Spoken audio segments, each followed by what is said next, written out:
Buenas noches. En la clase de hoy, nosotras, Camila Cancini, Nicole Delgado, Dana Pacheco, Tiffany Rodríguez, Camila Torres y mi persona Silvia Marzullo, les vamos a hablar sobre la doxografía de la ética en la filosofía renacentista.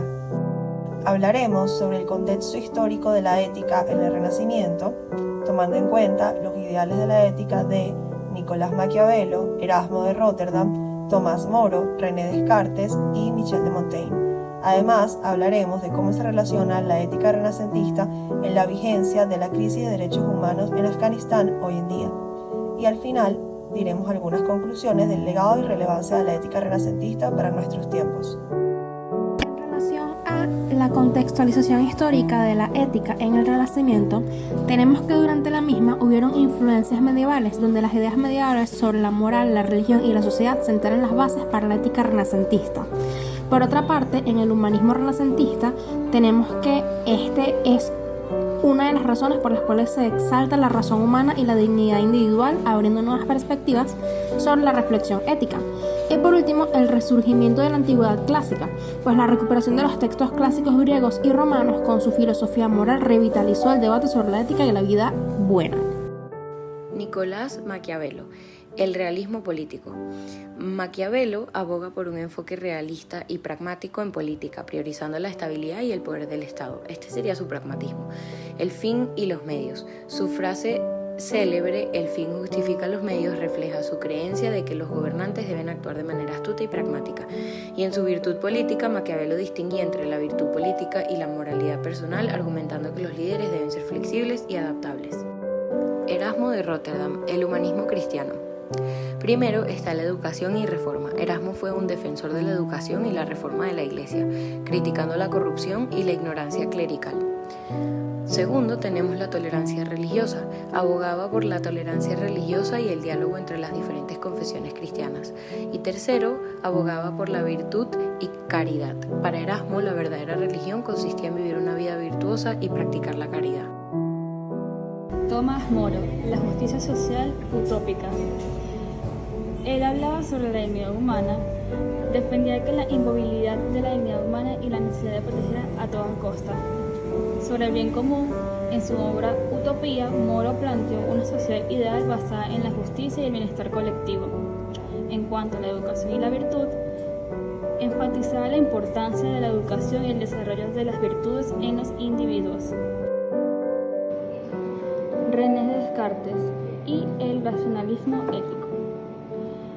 Él era una persona que defiende totalmente el uso de la razón. Por tanto, Descartes defendía la importancia de la razón y el pensamiento crítico como base del conocimiento y la moralidad. Así como también, para Descartes, los individuos tienen la responsabilidad de actuar en beneficio de la sociedad. También pensaba que cada persona debe tomar decisiones éticas basadas en su propia razón y la conciencia.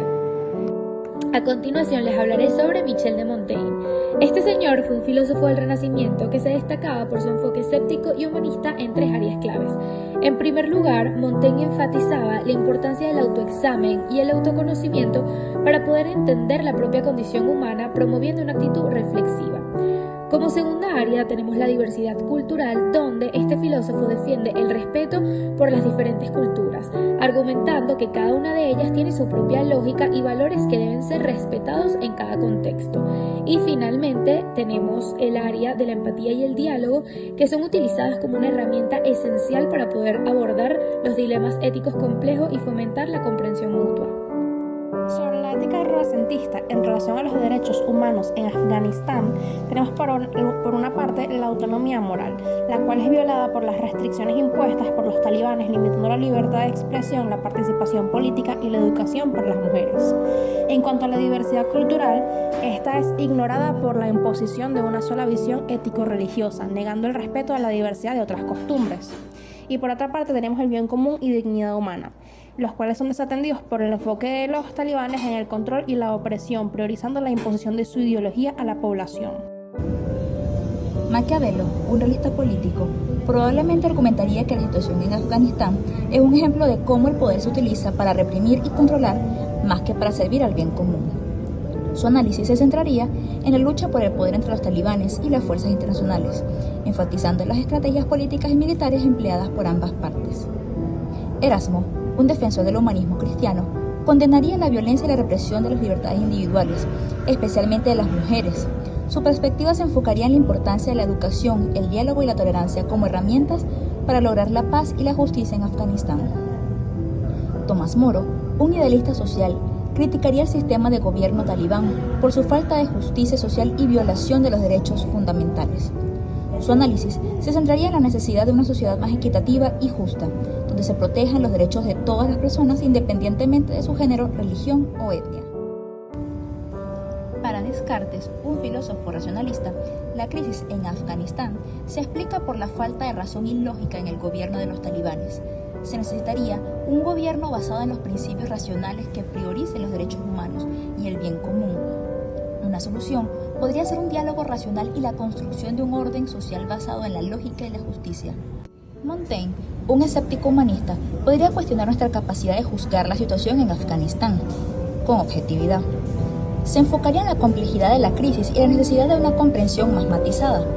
Para Montaigne, la solución pasa por la tolerancia, el respeto a la diversidad cultural y el reconocimiento de la complejidad del ser humano.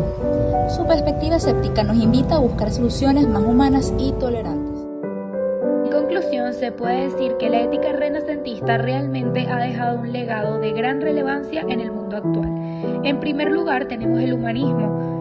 Hoy en día, la dignidad y el valor del ser humano continúan siendo aspectos muy importantes, así como también la racionalidad, donde la razón y el pensamiento crítico son esenciales en la toma de decisiones éticas, así como también la diversidad, que es crucial respetar las diferencias culturales y poder adoptar un enfoque ético contextual.